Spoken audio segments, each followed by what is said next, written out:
What do you make? What do you make of these earnings, my friend? I mean, look, I think it sort of shows what we sort of have been expecting when you look at what's happened with Walmart, when you look at what's happened with Shopify. I mean, clearly the economy is slowing. I mean, I think e-com is probably the biggest trend that we're seeing, right? E-com is slowing, and that's impacting a lot of the online mobile companies. So seeing YouTube slow down, I mean, think about it, Andrew. We've seen YouTube slow from, 25% growth now down to sub 5% growth. Obviously we saw Snapchat basically say no growth.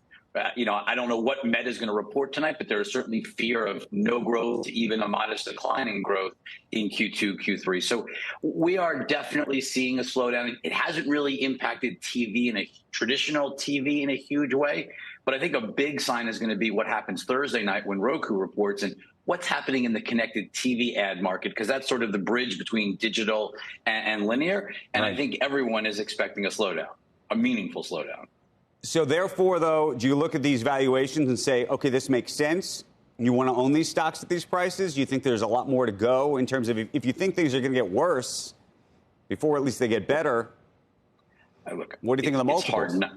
It's hard not to expect things to get worse, just given where we are and the number. I mean, when you hear companies like Google freezing hiring, and you saw Spotify this morning slowing, I mean, everyone is worried, not because of where we are right now, but I think that lack of visibility has really changed people's perspective, and they're starting to cut projects that are not critical. I mean, Snapchat talked about that last week, cutting sort of non-core projects. Spotify today took a write-off on getting rid of their car thing, which was their sort of device to make it easier to navigate Spotify in the car. So companies are abandoning projects. And, I think this is sort of the challenge, is that the entire sector is so dependent on advertising and, in many cases, subscriber growth. And both of those things are more challenging in a tougher economy. There's just no way around it. So, look, I don't know how deep and dark a recession we're going to be in, but I think that's the challenge. I think, of all the companies that have reported so far, the one that stands out is Spotify, because they don't really have the same level of competition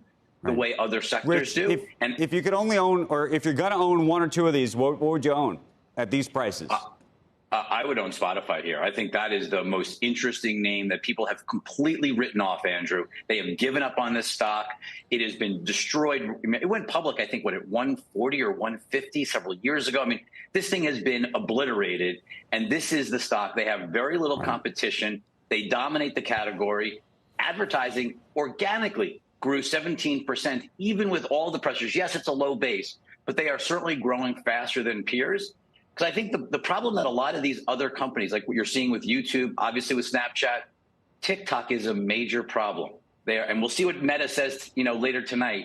But TikTok seems to be a very large problem in a ad market that's not growing. You've got TikTok taking big share, and it's where advertisers want to be. And it's just a problem for all of these companies. And I don't see a way around it until the overall ad market is reinvigorated. And to your point, I don't know when that is.